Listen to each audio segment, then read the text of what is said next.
Bonjour à tous et bienvenue dans la Brève sportive. Après le revers enregistré à Yamoussoukro, la SEC Mimosa a repris ses esprits au bout d'un succès renversant dimanche face à Sol FC à Ebimpe dans le cadre de la 20e journée de Ligue 1 Le Nassi. Mené à la pause suite à la réalisation de Zoro Maziz à la 27e. Il va frapper à nouveau. Il a tiré le coup de tête. Oh, super but! Super but de Sirima, Zoro Maziz Kevin. Les hommes de Julien Chevalier reviennent à la marque grâce à Souleymane Fofana. Et Fofana. Après, c'est Fofana! Et c'est Fofana! Avant de se faire distancer à nouveau sur ce but de la 69e, signé Michael Nguessan. Le moment pour la SEC de sonner la révolte, porté par Ibrahim Dosso et Souleymane Fofana, auteur d'un doublé. Pour Cissé, et ça va but! But de la SEC! C'est le jeune homme dans sa 33! Oh, Fofana, Souleymane qui s'offre le doublé. Battu par l'assaut lors de la 19e journée, les Mimosas renouent avec le sourire et consolident leur première place, tout le contraire de Sol FC qui se rapproche de la zone de relégation à la suite de cette frustrante défaite. Dans les autres rencontres, le FC San Pedro a été accroché par l'assaut à 0 partout, pareil la FAD face au RCA 1 partout. Le COK et FC Zoman se sont imposés 1-0 respectivement face à FC Oza et l'US Kyologo.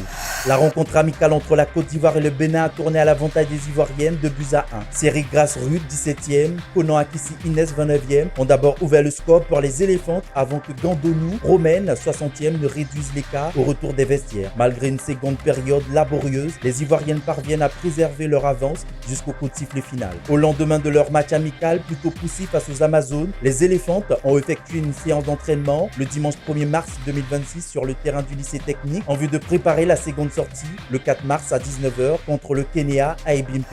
Le deuxième tour des éliminatoires zone Afrique de la Coupe du Monde 2027 a livré son verdict à Dakar. Au terme de cette deuxième fenêtre, les éléphants de Côte d'Ivoire ont marqué les esprits en survolant le groupe B avec autorité. Les Ivoiriens ont réalisé un sans faute avec 3 victoires en 3 rencontres. Les éléphants ont dominé le Sénégal 90-80 avant d'enchaîner face à la RD Congo 96-59 puis terminer le boulot devant Madagascar 74-99. Leader du groupe B avec 6 points, la Côte d'Ivoire se positionne comme un sérieux prétendant à la qualification pour la Coupe du Monde 2027 au Qatar. La prochaine fenêtre des qualifications s'ouvre au mois de juillet 2026.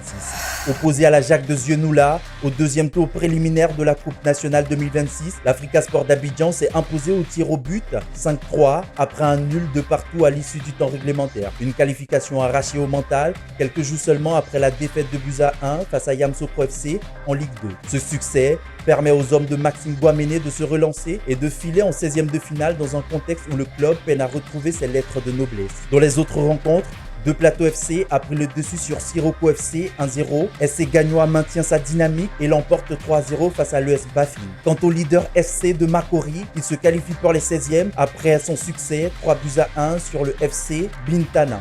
Le Comorien Amir Abdou a été désigné nouveau sélectionneur national des étalons du Burkina Faso, a annoncé samedi la Fédération burkinabé de football. Ce, à l'issue d'un appel à candidature suivi d'un examen rigoureux des différents profils, comme indiqué par la FBF sur sa page officielle Facebook. Actuel entraîneur du Hassania d'Agadir au Maroc, Amir Abdou avait conduit les Comores pour la première fois de leur histoire en 8e de finale de la CAN 2021, puis la Mauritanie lors de l'édition de 2023. La Fédération ivoirienne de taekwondo a organisé samedi 28 février 2026 au CSC Tikao le test de présélection Kyurugi Senior de l'équipe nationale sous la présence de Jean-Marc Yassé avec en ligne de mire le championnat d'Afrique prévu au Maroc du 2 au 5 avril prochain. Au total, 188 athlètes, dont 34 femmes et 154 hommes, ont livré des oppositions intenses en vue de convaincre le jury. Une forte mobilisation pour une étape décisive dont l'issue pour les candidats est attendue le dimanche 8 mars prochain, date à laquelle la liste des sélectionnés pour le Maroc sera dévoilée. Réunis en assemblée générale extraordinaire samedi 28 février 2026 au siège du CNO Côte d'Ivoire à Abidjan, les Vallons, les membres de l'Association des journalistes sportifs de Côte d'Ivoire ont adopté de nouveaux statuts et un règlement intérieur révisé. Une réforme portée par le bureau exécutif présidé par Ouattara Gaoussou avec l'ambition de renforcer la gouvernance et la crédibilité de l'organisation. Parmi les principales innovations, un bureau exécutif composé de minimum 7 membres, dont 2 vice-présidents, un mandat présidentiel porté à 4 ans au lieu de 3 ans et de nouvelles conditions d'éligibilité, notamment un cautionnement de 250 000 francs CFA non remboursable. Après plus de 2 heures d'échanges et d'amendements, les textes ont été adoptés par acclamation pour une nouvelle dynamique pour la presse sportive ivoirienne.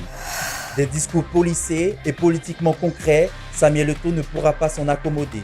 Une autre épreuve au cours de sa prise de parole lors de la première soirée de Ballon d'Or du football camerounais à la suite d'une légère coupure d'électricité. Écoutez. Avant de dire qui a gagné le Ballon d'Or, chers frères et sœurs, vous qui êtes en charge de l'organisation de ce Ballon d'Or, je vous prie de respecter les symboles. Nous avons l'un des symboles les plus importants de notre pays, notre première dame, et il est inacceptable que ceci se passe.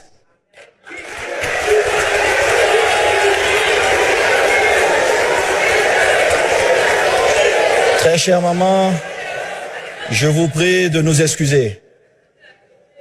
Nous sommes le continent. Ça arrive au continent.